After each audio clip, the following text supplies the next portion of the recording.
This is Talk Easy. I'm Sam Fragoso. Welcome to the show.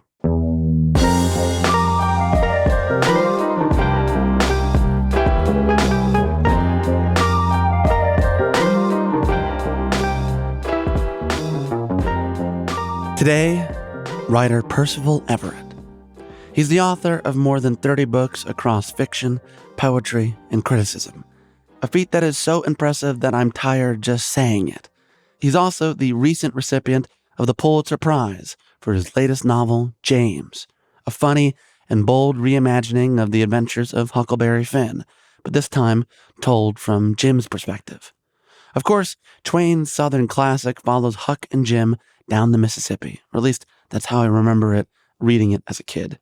But a few years back, while Percival was rereading the book, he kept running into the same questions. What happens when Huck isn't with Jim? What does freedom mean when you're seen as someone else's property? And so, in the absence of answers from Twain, Everett produced James. For those unfamiliar, Everett has been a quiet but steady literary force since 1983, with many first discovering him around his 2001 novel, Erasure, a biting satire of the publishing world and the narrow expectations often placed on Black authors. The book was then adapted into the Oscar-winning film American Fiction, which introduced Everett's singularly sardonic voice to a wider audience. I sat with Percival recently at Christie's Auction House in Los Angeles as part of an intimate live event hosted by the Aspen Society. The Aspen Institute is celebrating its 75th anniversary this year. They do a ton of good work, which you can learn about on our website.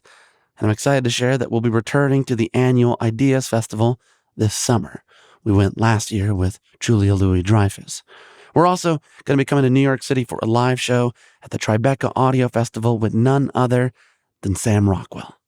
It'll be on Saturday, June 14th at the SVA Theater.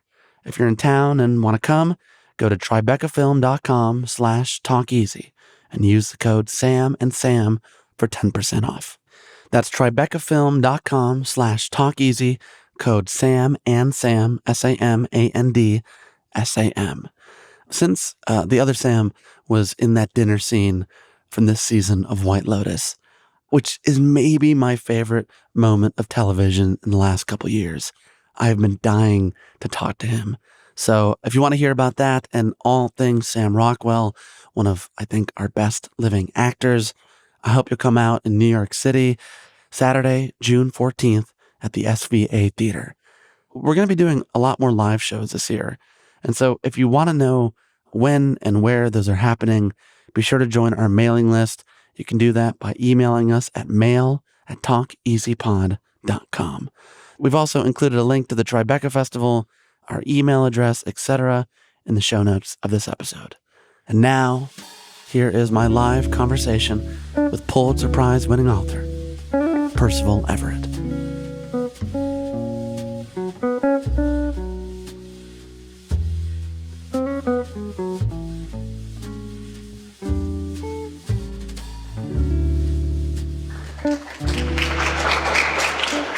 Sam, do you mind if I apologize to everyone for being late? I have no excuse except that I am absent-minded. And if I were you, I would have been gone by now. So I thank you for remaining. I really thought you were going to pin that on me. Do you know it was Sam's fault? That's what I thought. It's nice to meet you. Nice to meet you, Sam. You're up for this Aspen Literary Award, the winner of which will be announced later this month. But recently, in a profile for The New Yorker, you called awards, quote, offensive and invidious comparisons of works of art. So I thought we'd start here. How many voters were you trying to win over with that description? Well, I always have my fingers pressed firmly against the pulse of American popular culture, which is why I wrote a novel about Dionysus. You know, it would be nice to win an award every week. It's a nice feeling. But really, when you get down to it, it doesn't do anything. It's great to have more readers, but, you know, if any award had been judged on Wednesday instead of Thursday, someone else would win. It's like participating in a blind free throw contest. Have you done that recently? Every week. Every week. Okay, good. So let's talk about the book. I heard that it came to you while playing a game of tennis, which is amazing because when I'm playing tennis, I'm thinking about playing tennis. Which is why you probably play a lot better than I do. In between volleying, how did this book first appear to you?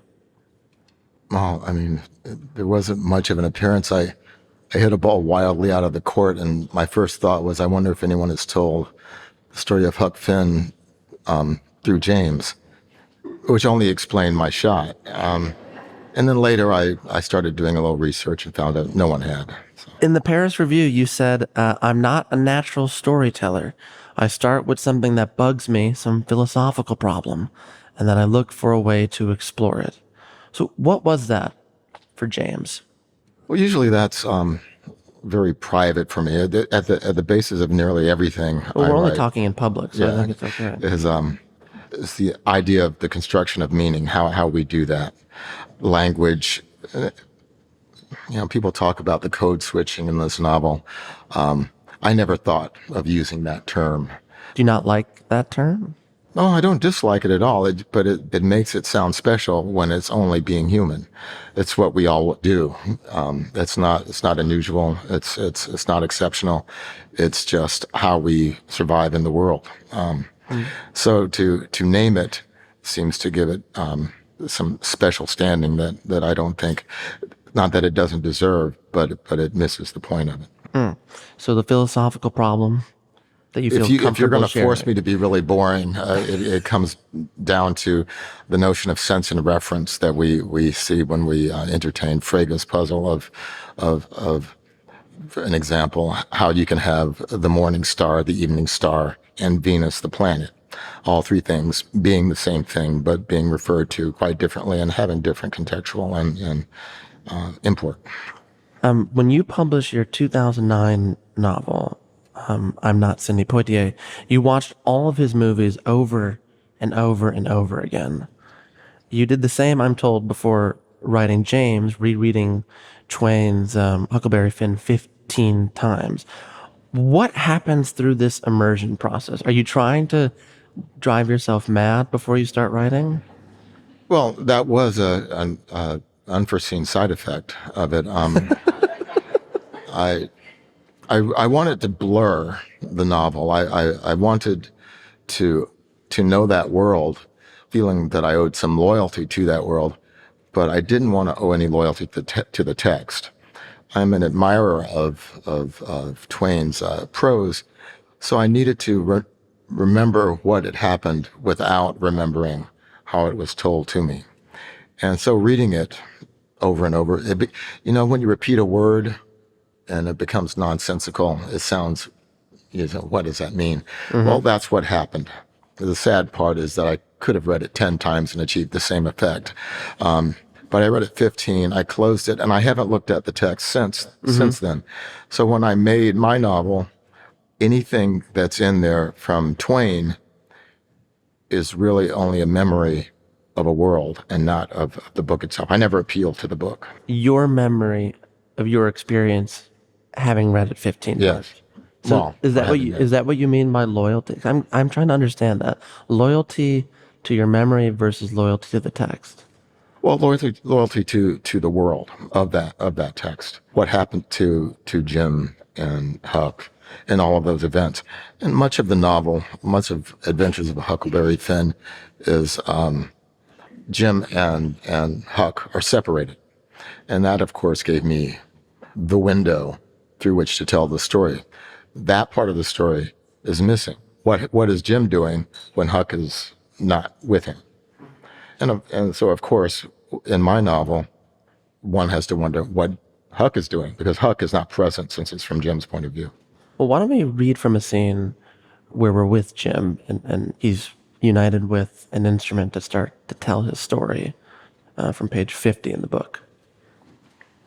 For the first time in my life, I had paper and ink.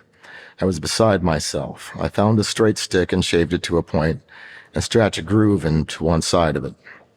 I put the paper on my lap, dipped my stick into the ink, and wrote the alphabet. I printed letters as I had seen them in books, slowly, clumsily. And then I wrote my first words. I wanted to be certain that they were mine and not some I had read from a book in the judge's library. I wrote, I am called Jim. I have yet to choose a name. In the religious preachings of my white captors, I am a victim of the curse of Ham. The white so-called masters cannot embrace their cruelty and greed, but must look at that lying Dominican friar for religious justification. But I will not let this condition define me. And when I let myself, my mind, drown in the fear and outrage, I will be outraged as a matter of course. But my interest is in how these marks that I am scratching on this page can mean anything at all. If they have meaning, then life can have meaning.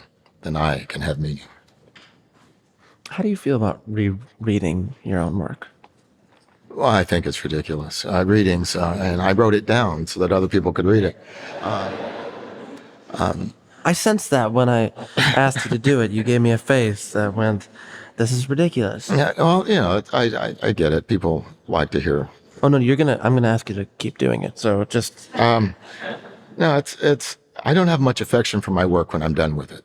I call it the Mama Bear School of Art. And that is when I'm finished with a book, I push it away. And if it can eat and survive, well, that's great, but it cannot come back to the den. My job is to move on to something else. And my job is to stay with it. So you've written 24 novels, 6 collections of poetry, 4 collections of short stories, and 1 children's book, all of which you've rendered to be, quote, complete shit. Well, yeah. But it's over. It's done. So something being done means it's shit? Oh, yeah. I have not satisfied myself yet. Okay. And Are you being hard on yourself so that you wind your way back to the page? I'm not that smart, no. I have this belief. I love abstract art, paintings, and I love music because it's abstract. And I really believe that I should be able to make an abstract novel. I don't know what that looks like. I don't know what it would look like. I've never seen one. And every time I set to work, that is what I am trying to do. And every time I finish, I haven't done it. I'm very pleased that some people like some of the books I make. And if they don't, well, you know, that's okay. Maybe they'll like the next one. But I've yet to do the one thing that I mean to do. I heard you say that starting a book is the equivalent to knowingly entering a bad marriage.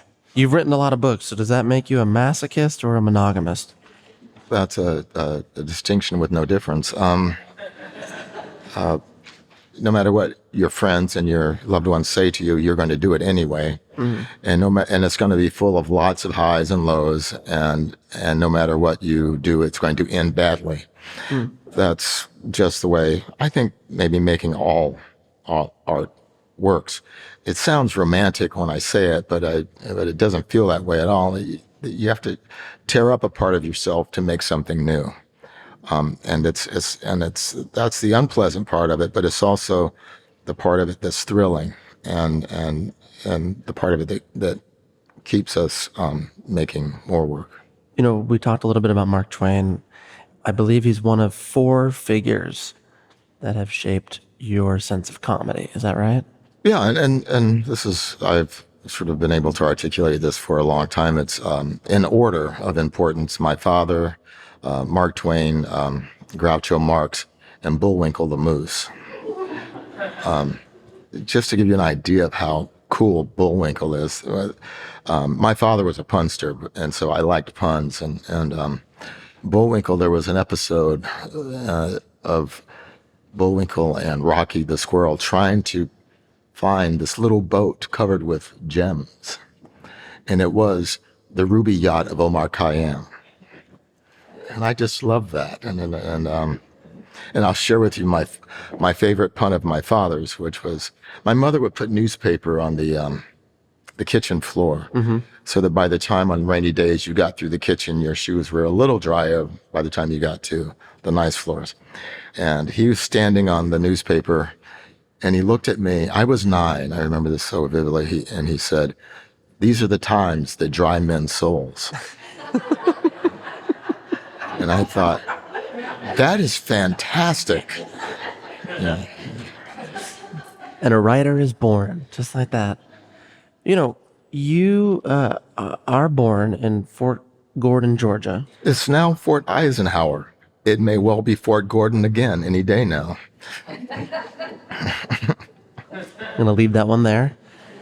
But you're raised in Columbia, South Carolina, is that right? Inside a 4,500 square foot home that your grandfather built. Well, not with his own hands, but yes, he was a physician. Age 9, I'm curious, what does your father's sense of humor look and sound like throughout your childhood? You put him first on that list of Twain, Groucho, and Bullwinkle. Well, my father was probably the gentlest person I've ever known. The kindest. I never heard him utter a mean thing about anyone, all the way through to his death. But his humor was, again, not just punning. Well, I'll give you an idea of my father. In the last years of his life was an invalid because of strokes. It was hard for him to communicate, and it was very difficult to understand what he was saying. And he was, my mother was salting his food, and I said, well, maybe salt, it's too much salt's not a good thing.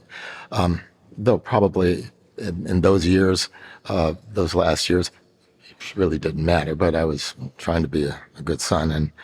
And my sister's husband said, very nicely, he repeated exactly what I had said.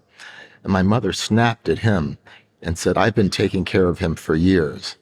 And my father very clearly said, and yet I continue to live.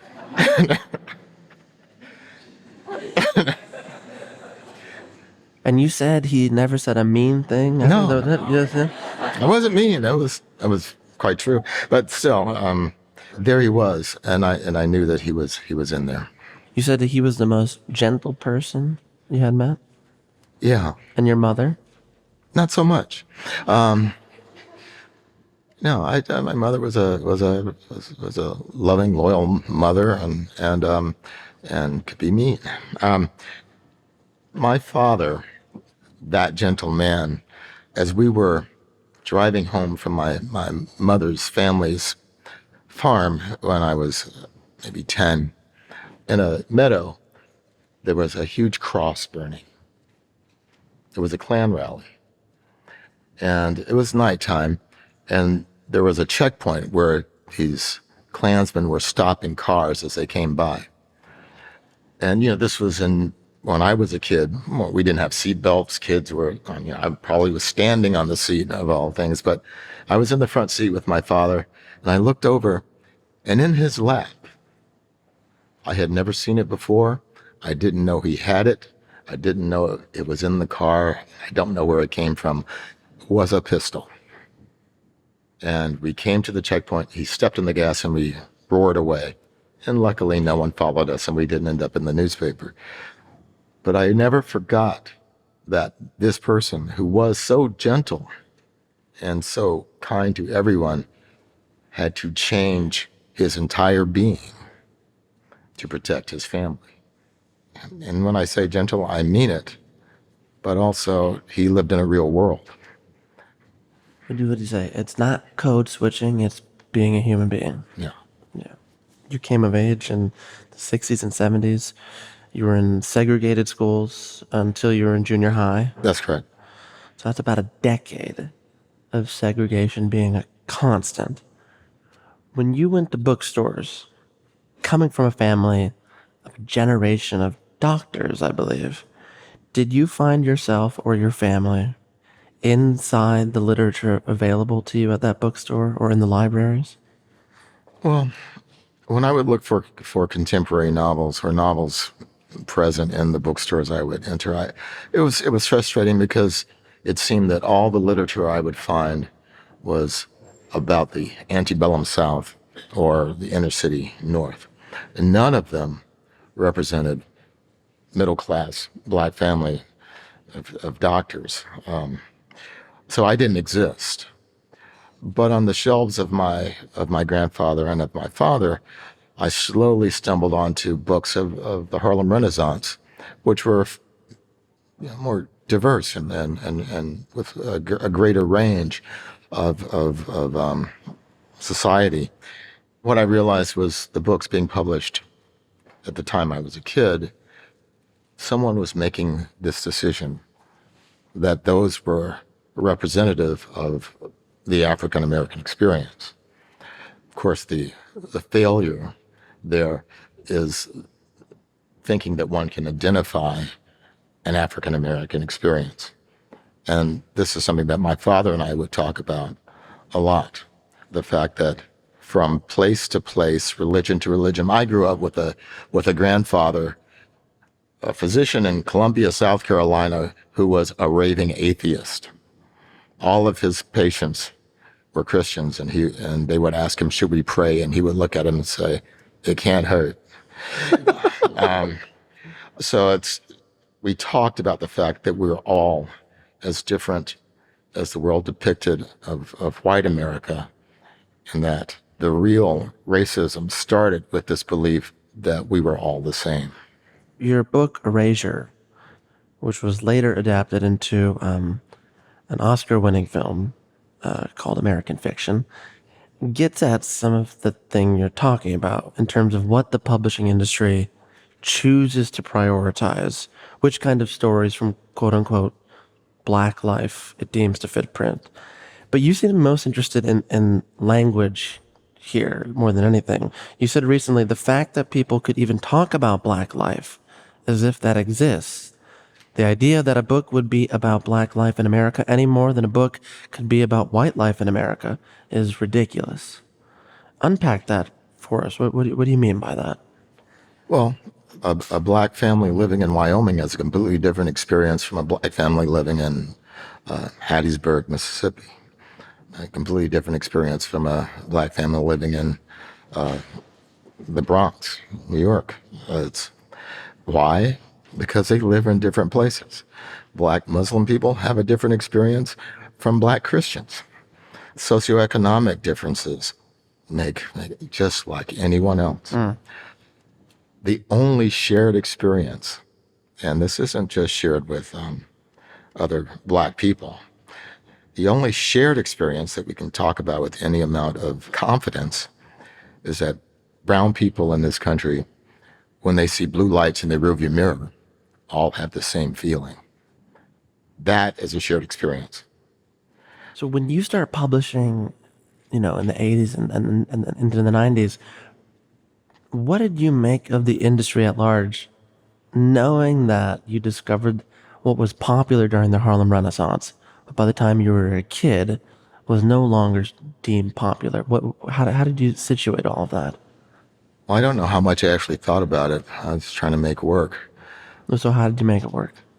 You tell stories, and that's the thing is that you don't go to work as an artist acting as a politician. The things we believe, the politics we carry, are going to be in our work no matter what we do. I make a bet with my students all the time. I tell them to write down their 5 most profound fears. Then I tell them, if you can write a real story and I cannot find those 5 fears in it, then you get an A. You don't have to do anything else. I don't make bets I can't win. They can't do it. And if they do think that they've worked so hard on this story that they've done what I wanted them to do anyway. When I started writing, to be true to my art, I had to trust that my world and my politics would follow me, not that I would follow it. Well, I want to hold some of your politics for a moment. And to do that, I'm going to ask you kindly to read a passage from your book, Erasure. I sat in an empty, thinly upholstered orange chair beside a young woman with curling blue fingernails.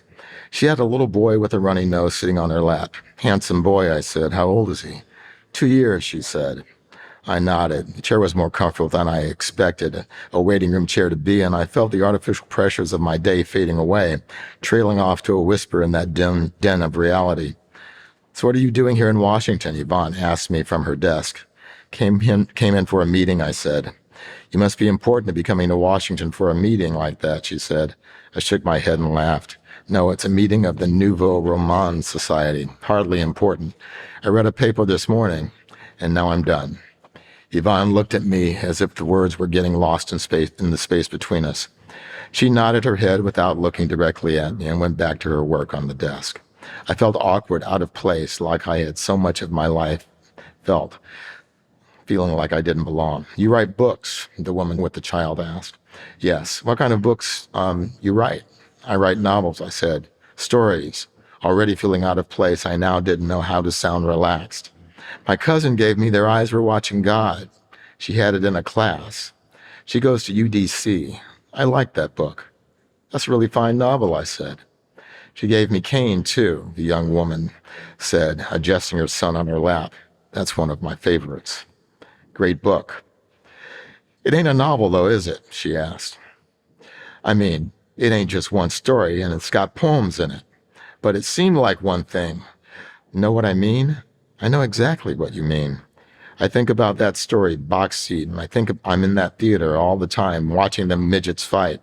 She shook her head as if to come back around, wiped her child's nose. Have you gone to college? I asked. The girl laughed. Don't laugh, I said. I think you're really smart. You should at least try. I didn't finish high school. I didn't know what to say. I scratched my head and looked at the other faces in the room. I felt an inch tall because I had expected this young woman with the blue fingernails to be a certain way, to be slow and stupid, but she was neither. I was the stupid one. Thank you, I said to the girl. She didn't respond to that and luckily was called back to the examination room at that moment. Is that one of those that you're okay reading? Yeah, that one's okay. You did all right. That part towards the end, I'm just struck by that. In terms of like the perception we have, how we enter a room, who we think is of value. Where does that land with you reading it now? Oh, it's a lesson I learned on a ranch actually, about not assuming anything about anyone. The same way that I wouldn't want anyone assuming something about me. I got a job on this ranch. This one was actually in Montana. There was a man on the ranch, and the people around said that he didn't know his numbers. Was how it was put to me. It was in a way they were telling me that he was challenged, and we went out, three of us in a truck, to count cows on BLM land. That's not Black Lives Matter. That's Bureau of Land Management. And we went out and we were to cover different areas and meet back at the creek. And the foreman who was with us said to the, and I can't remember the man's name, said to the challenged man, supposedly challenged, when you see a cow, use your thumbnail and make a mark on your saddle. And he said, okay. And we rode off. And we came back after our counts, and we met. And on the man's saddle, there were, in fact, marks. But then there were these spirals. And the foreman said, oh, Eddie, what are those? He said, well, them's bunches. So the count really wasn't going to be good. So we just said, okay, we'll just come back and collect these cows tomorrow. And we did. We came back, we rounded up the cattle, we set up the pen, and they drove them into the trucks. And as we were standing there, Eddie, I just named him, looked to me and to the foreman and said, there are 3 missing. He knew what a bunch was. He also was able to add our counts, tally them, and add them to his in his head. He was remarkable. And that was a huge lesson for me. I never forgot it. We'll be right back with Pulitzer Prize winning author Percival Everett.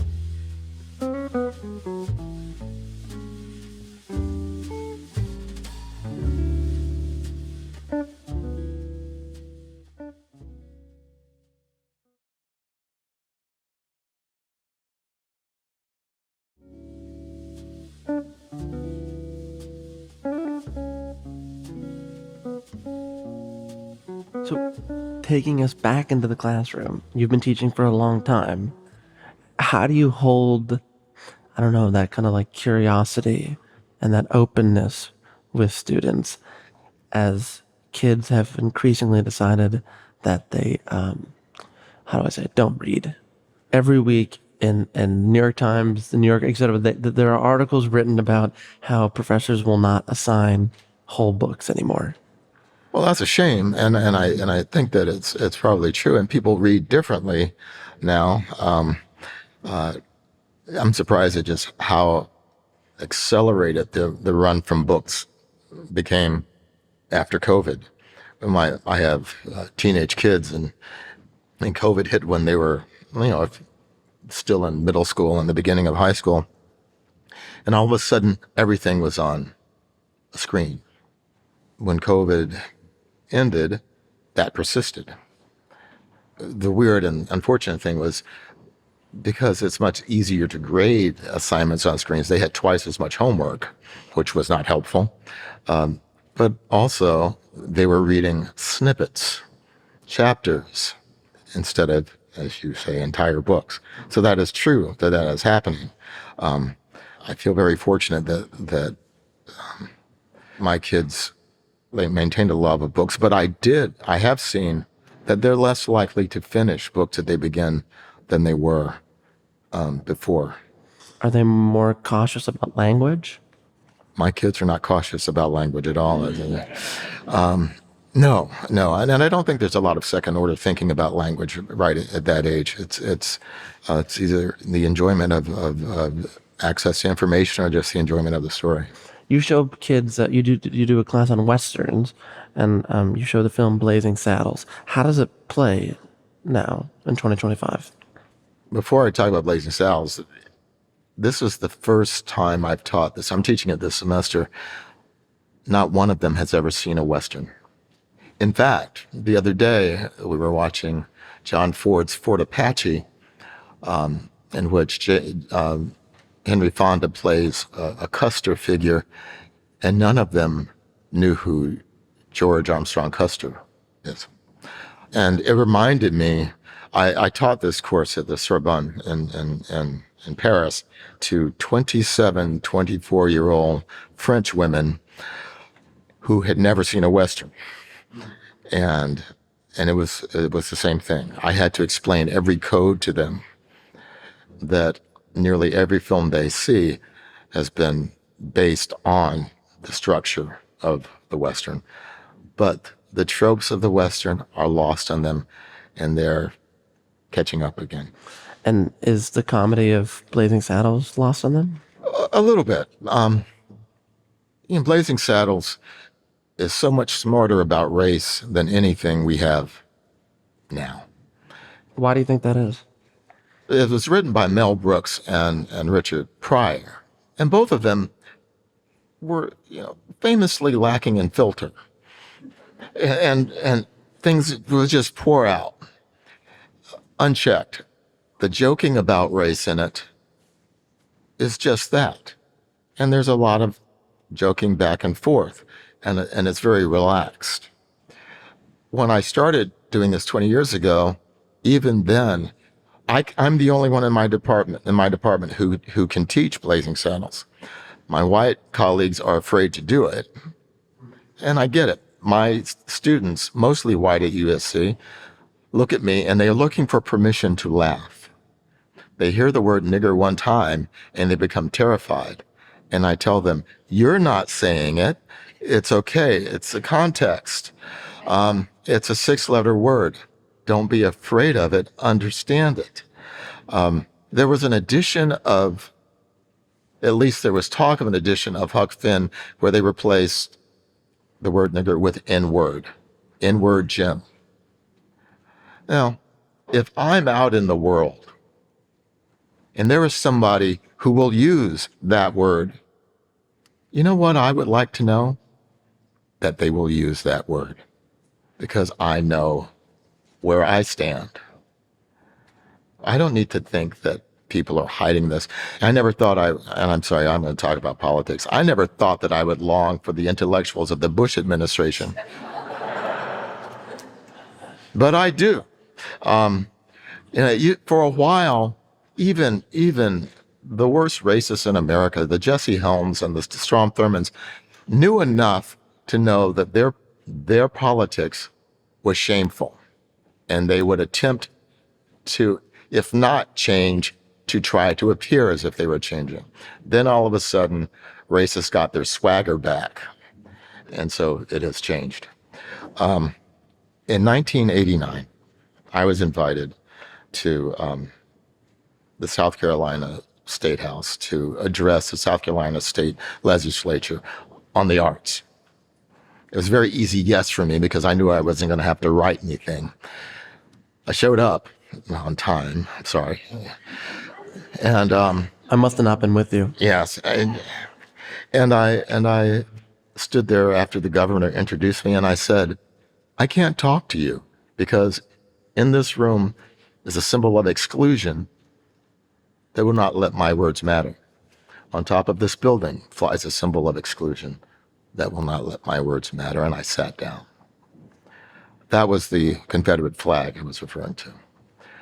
There was a kind of a brouhaha, and I found it easy to do because I was getting on a plane the next day. But a lot of people in the state took up the issue, and they got the flag removed after years of protest.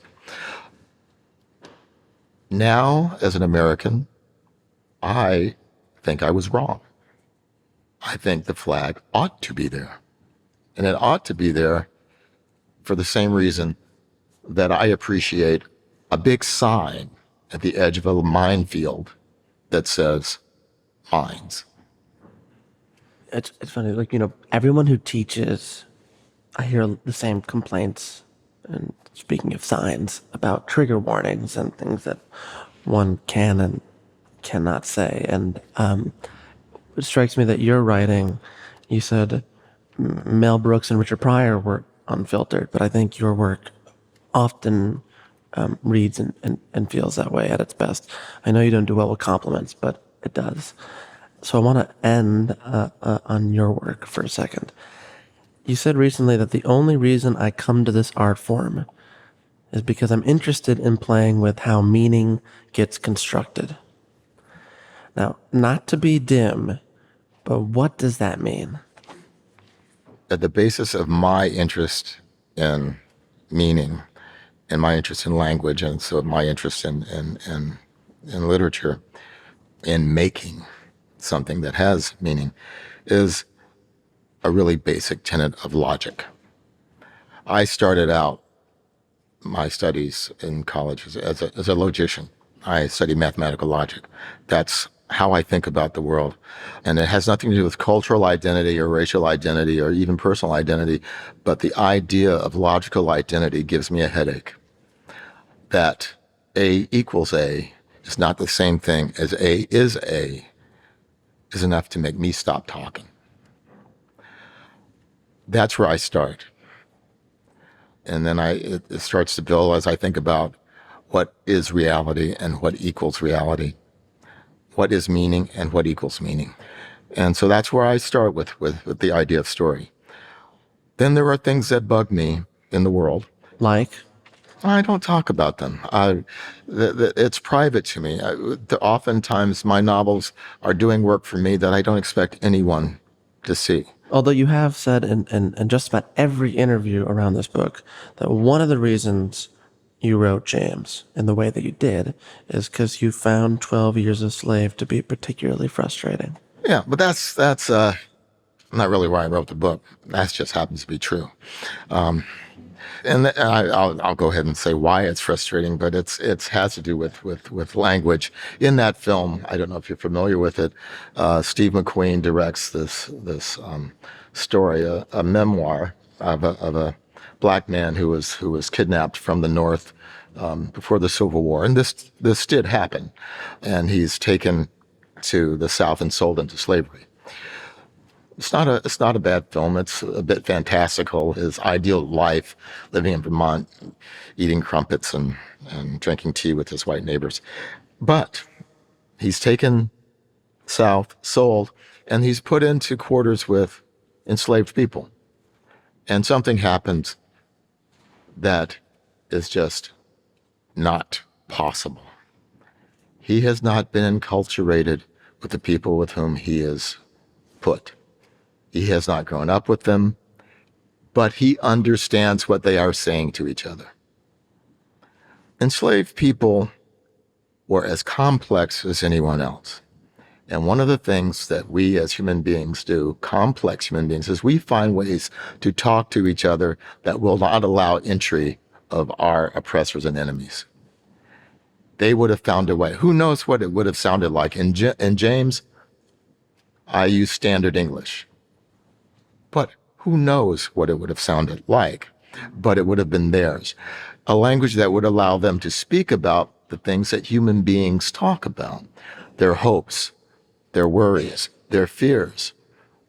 The depiction of the enslaved people that we get in our culture throughout the 19th and 20th centuries were of superstitious, simple-minded people capable of eating, drinking, and procreating.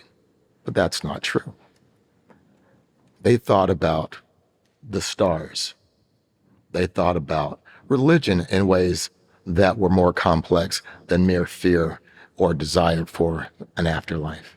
And that's what's missing, is a true representation of complex people.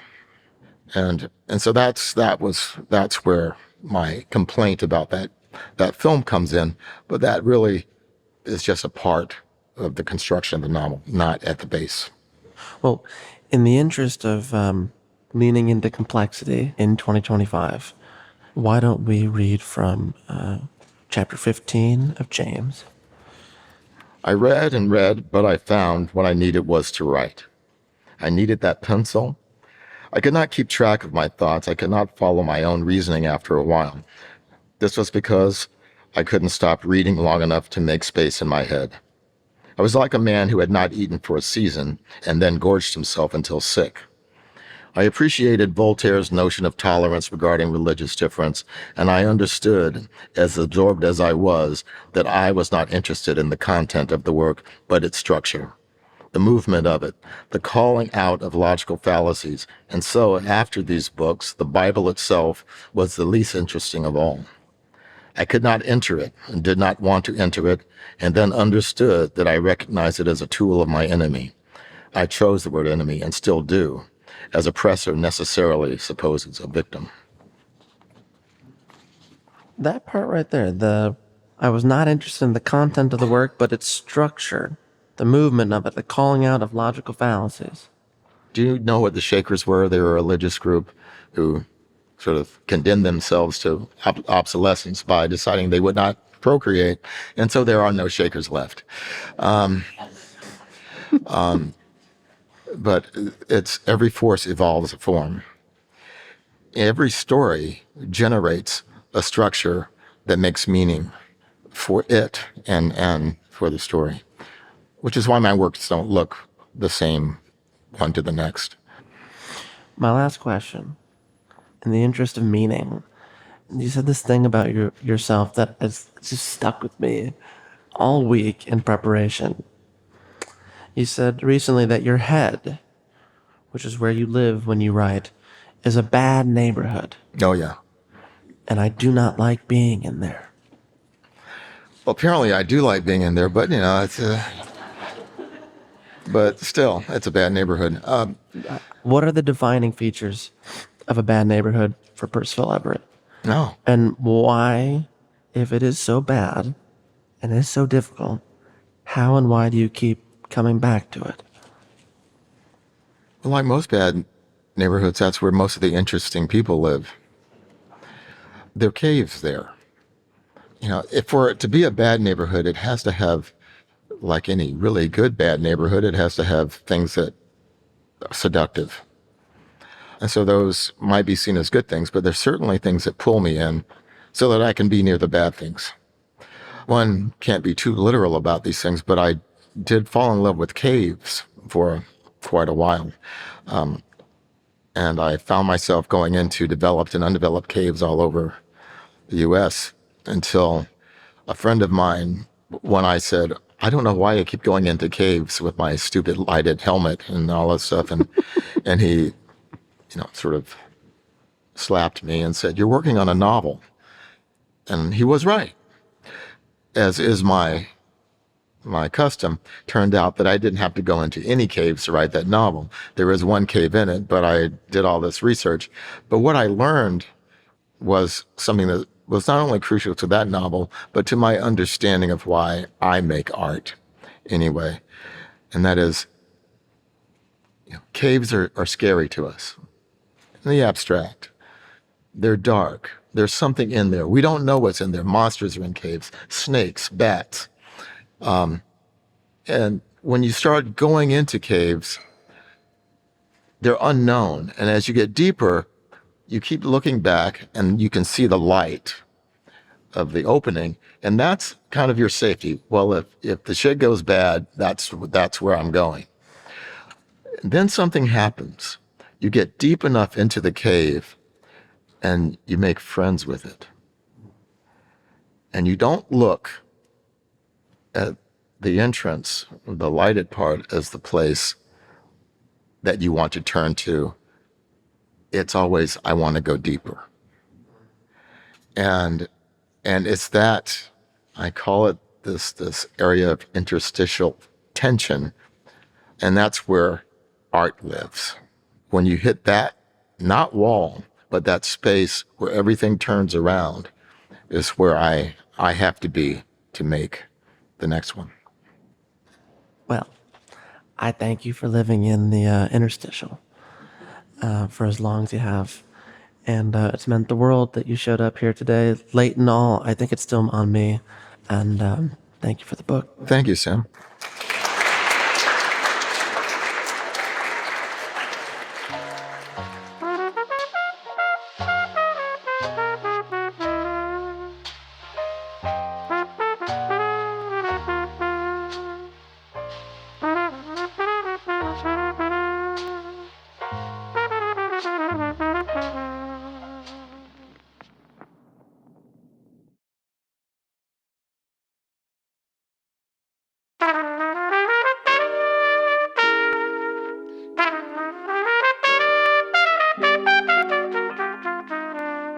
And that's our show. If you enjoyed today's conversation with Percival Everett, be sure to leave us 5 stars on Spotify, share the program on social media, share it with a friend, review it on Apple, all of this, any of this. I say it every week, but it really does help us make this program each and every Sunday. I want to give a special thanks this week to the teams at the Aspen Society in Doubleday, and of course, our guest, Percival Everett. His Pulitzer Prize winning novel, James, can now be found wherever you do your reading. For more talks with other great writers, I'd recommend Jennifer Egan, Ta-Nehisi Coates, George Saunders, Zadie Smith, Margaret Atwood, George Saunders again. He's come on twice. We've really had on so many fantastic writers. You can find all of those and more at talkeasypod.com. If you want to listen to more Lemonada podcasts, listen on Apple, Spotify, wherever you listen. You can also subscribe to Lemonada Premium for bonus content. Just hit the subscribe button on Apple or head to lemonadapremium.com. Talk Easy is produced by Caroline Reebok. Our executive producer is Janixa Bravo. Today's talk was edited by Adam Jamal and Matt Sasaki and mixed by Andrew Vastola. Our music is by Dylan Peck. Illustrations, Chris Shanoy. This episode was made in partnership with the good people at Lemonada Media, and I'm Sam Fragoso. Thank you for listening to Talk Easy. I'll see you back here on Wednesday for a very special bonus episode. Until then, stay safe, and so long.